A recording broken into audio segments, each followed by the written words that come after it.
Muy buenos días, hermanos y amigos. Esta es la radio La Verdad del Evangelio con frecuencia celestial, transmitiendo desde la Iglesia Central de Corozal, Sucre, Colombia, para todo el mundo, con su programa Datos Bíblicos. Sintonícenos todos los sábados de 7 a 8 de la mañana y conozca los secretos, las curiosidades y las revelaciones del libro maravilloso.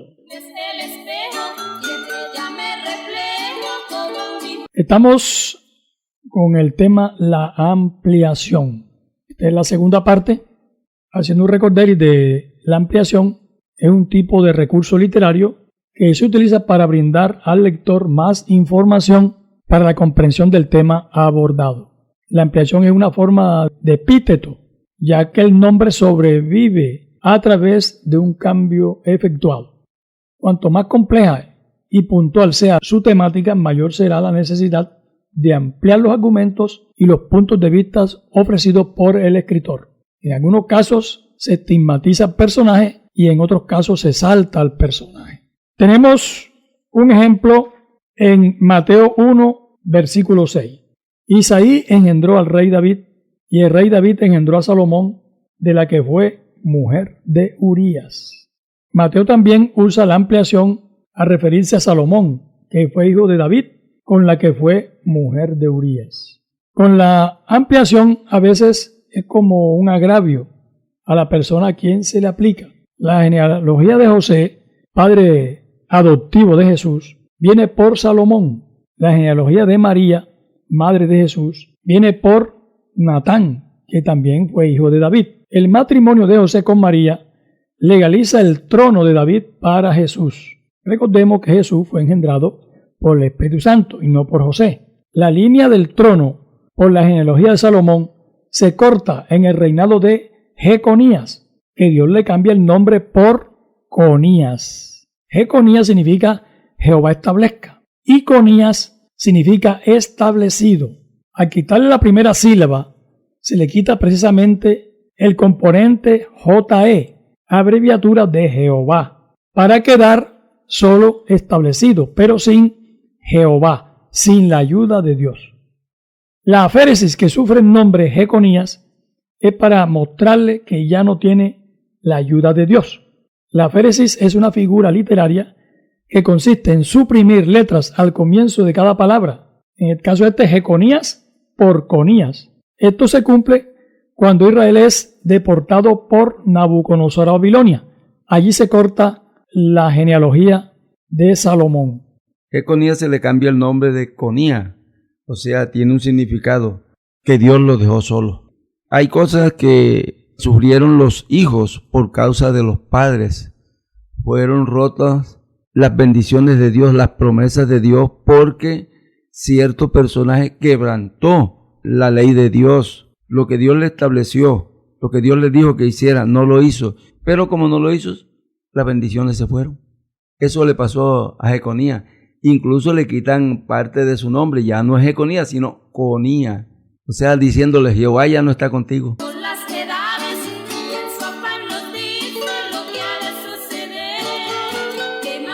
Es hora de darle like a este contenido. Toca la campanita para que cuando se suba estos programas a YouTube, sea usted el primero en recibir la notificación. Es completamente gratis. Hermano y amigo, compartan con todos los hermanos para que la palabra de Dios corra y sea glorificada. La Biblia surca los tiempos, las edades. Estamos con la figura literaria, la ampliación. Tenemos otro ejemplo en Mateo 10, del 2 al 4. Los nombres de los 12 apóstoles son estos. Primero, Simón, llamado Pedro, y Andrés su hermano, Jacobo, hijo de Zebedeo, Juan su hermano, Felipe, Bartolomé, Tomás, Mateo el publicano, Jacobo hijo de Alfeo, Lebeo por sobrenombre Tadeo, Simón el cananita y Judas Iscariote, el que también le entregó. En este caso se usan los epítetos en la ampliación para distinguir a los personajes que tienen los mismos nombres. Simón llamado Pedro, Simón el cananista. Aquí se usa la ampliación con su respectivo epíteto para distinguirlos los personajes. También hay un Simón, hermano de Jesús, Mateo es llamado con el epíteto de publicano, a pesar de que ya había dejado ese oficio para seguir a Cristo. Judas Iscariote, el que también le entregó. Aquí se amplía la información para estigmatizar al personaje. También se amplía la información para distinguirlo del hermano de Jesús.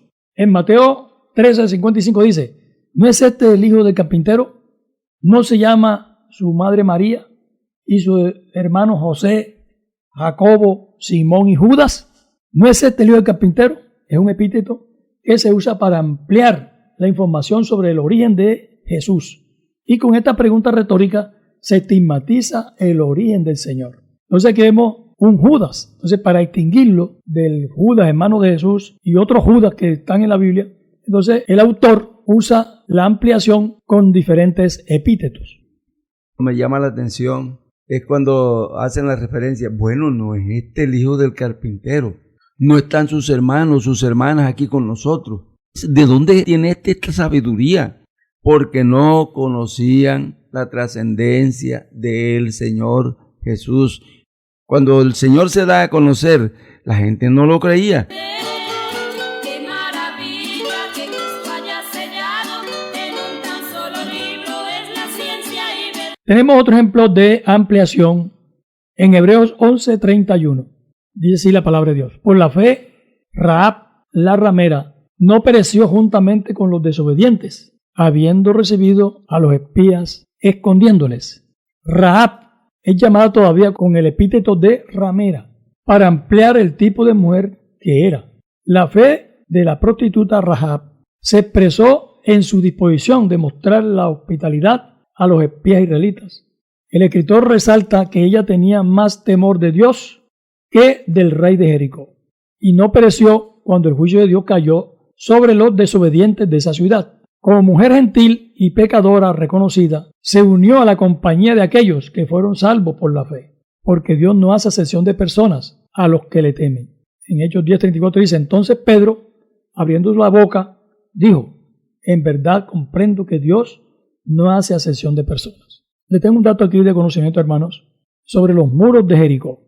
Este relato se menciona en el capítulo 6 del libro de Josué. Esto ocurrió alrededor del año 1400 a.C. Las pruebas arqueológicas revelan que hacía 8.000 años antes de Cristo la ciudad tenía 40.000 metros cuadrados y estaba rodeada por un muro de piedra de 3.6 metros de altura y 1.8 metros de base.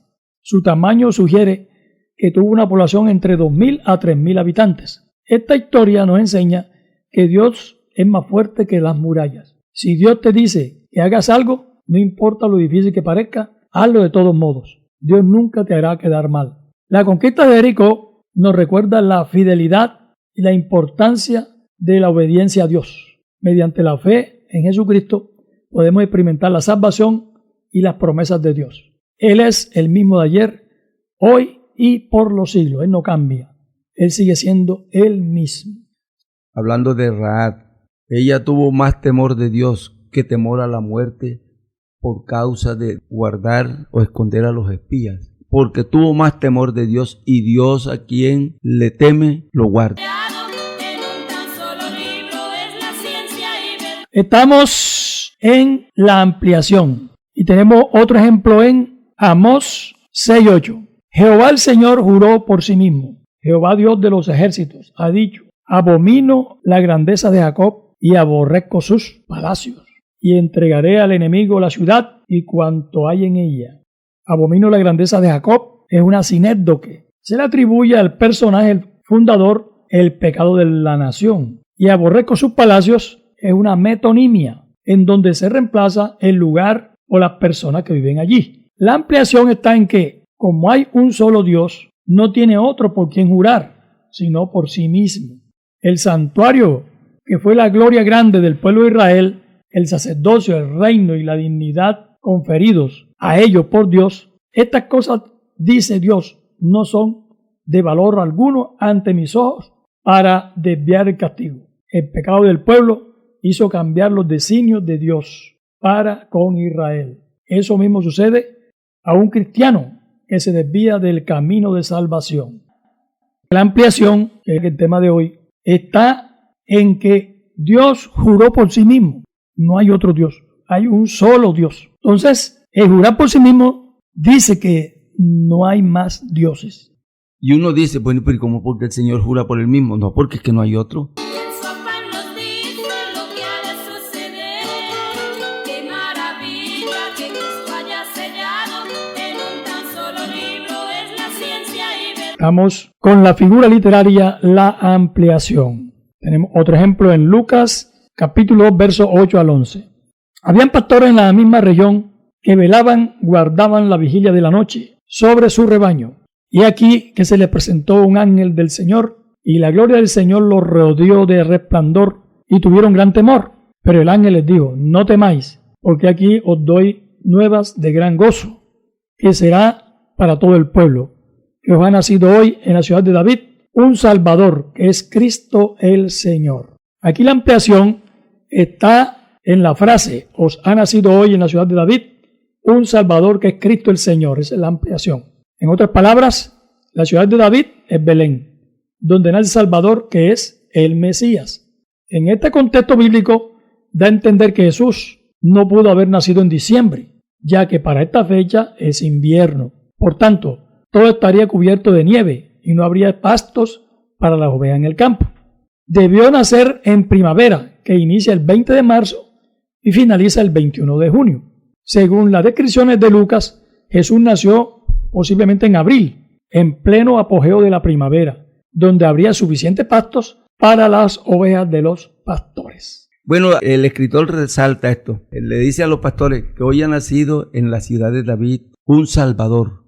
Entonces dice que es Cristo el Señor. Resalta que a pesar que es el Salvador y que es Cristo, es el Señor. La Biblia surca los tiempos, las edades.